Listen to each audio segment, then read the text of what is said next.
जी हाँ दोस्तों, आज देखेंगे फिजिक्स का वीडियो नंबर 2 का ऑब्जेक्टिव क्वेश्चन।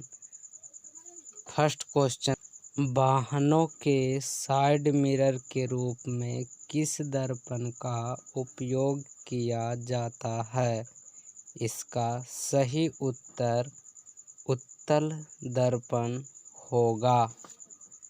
इसी प्रकार दूसरा क्वेश्चन, वाहनों के अग्रदीप में किस दर्पण का प्रयोग किया जाता है? इसका सही उत्तर अवतल दर्पण होगा। इसी तरह के आगे और मज़ेदार क्वेश्चन आ रहा है।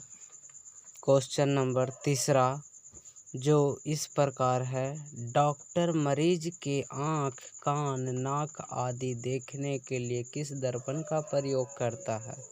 इसका सही आंसर अवतल दर्पण होगा। इसी प्रकार का चौथा क्वेश्चन है कि हजामत बनाने के लिए किस दर्पण का प्रयोग किया जाता है? इसका सही आंसर अवतल दर्पण होगा। इसी प्रकार का पाँचवा नंबर क्वेश्चन है, सौर कुकर में किस दर्पण का प्रयोग किया जाता है?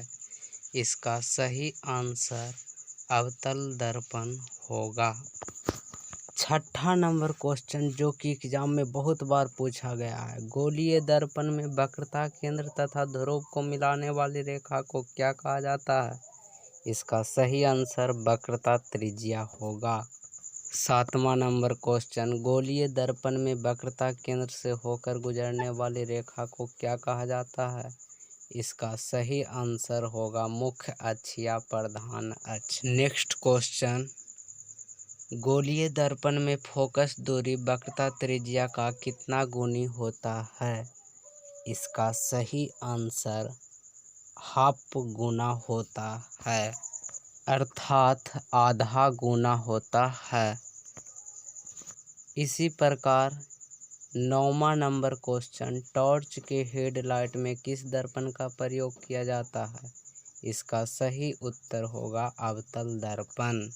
क्वेश्चन नंबर 10, गोलीय दर्पण में वक्रता त्रिज्या फोकस दूरी के कितना गुना होता है? इसका सही आंसर 2 गुना होगा।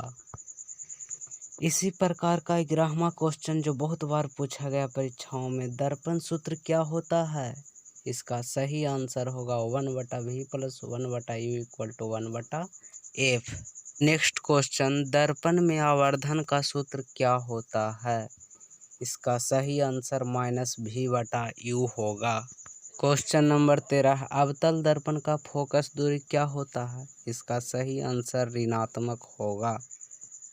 क्वेश्चन नंबर 14, उत्तल दर्पण का फोकस दूरी क्या होता है? इसका सही आंसर धनात्मक होगा। नेक्स्ट क्वेश्चन, यदि दर्पण की फोकस दूरी 12 सेंटीमीटर है तो वक्रता त्रिज्या की लंबाई कितना होगा? इसका सही आंसर 24 सेंटीमीटर होगा।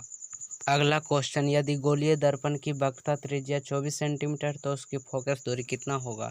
इसका सही आंसर 12 सेंटीमीटर होगा। नेक्स्ट क्वेश्चन, आवर्धन का मात्रक क्या होता है? इसका सही आंसर यह मात्रक विहीन होता है। क्वेश्चन नंबर 18, गोलीय दर्पण में वस्तु दूरी क्या होता है? यह हमेशा ऋणात्मक। नेक्स्ट क्वेश्चन, यदि अवतल दर्पण में वस्तु फोकस पर स्थित है तो उसका प्रतिबिंब कहाँ बनेगा? इसका सही आंसर अनंत होगा। क्वेश्चन नंबर 20, यदि अवतल दर्पण में वस्तु अनंत पर है तो उसका प्रतिबिंब कहाँ बनेगा? तो इसका सही आंसर फोकस पर होगा। नेक्स्ट क्वेश्चन, गोलीय दर्पण में कोई किरण मुख्य अक्ष के समानांतर आपतित होती है तो परावर्तन के बाद किस बिंदु से वापस लौटती है? इसका सही आंसर फोकस होगा। नेक्स्ट क्वेश्चन, यदि कोई किरण फोकस से आपतित होती है तो परावर्तन के बाद वह किस बिंदु से वापस लौटेगी? इसका सही आंसर मुख्य अक्ष के समानांतर होगा।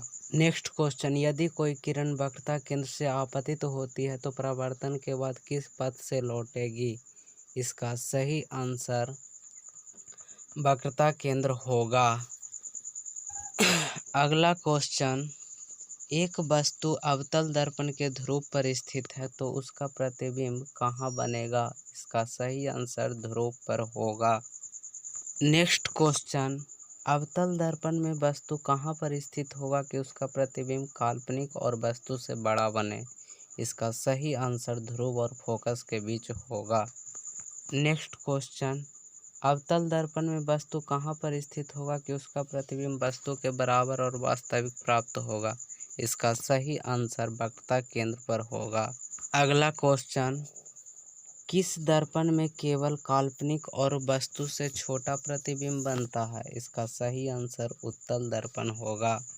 नेक्स्ट क्वेश्चन, अवतल दर्पण में जब वस्तु फोकस और वक्रता केंद्र के बीच स्थित हो तो उसका प्रतिबिंब कहाँ बनेगा और कैसा बनेगा? इसका सही आंसर होगा वक्रता केंद्र और अनंत के बीच और वास्तविक प्रतिबिंब बनेगा। नेक्स्ट क्वेश्चन, अवतल दर्पण में जब वस्तु अनंत और वक्रता केंद्र के बीच हो तो उसका प्रतिबिंब कहाँ और कैसा बनेगा? इसका सही आंसर होगा वक्रता केंद्र तथा फोकस के बीच और वास्तविक प्रतिबिंब बनेगा। इस वीडियोज का आखिरी क्वेश्चन, यदि आवर्धन धनात्मक हो तो उसका प्रतिबिंब कैसा बनेगा? इसका सही आंसर काल्पनिक होगा।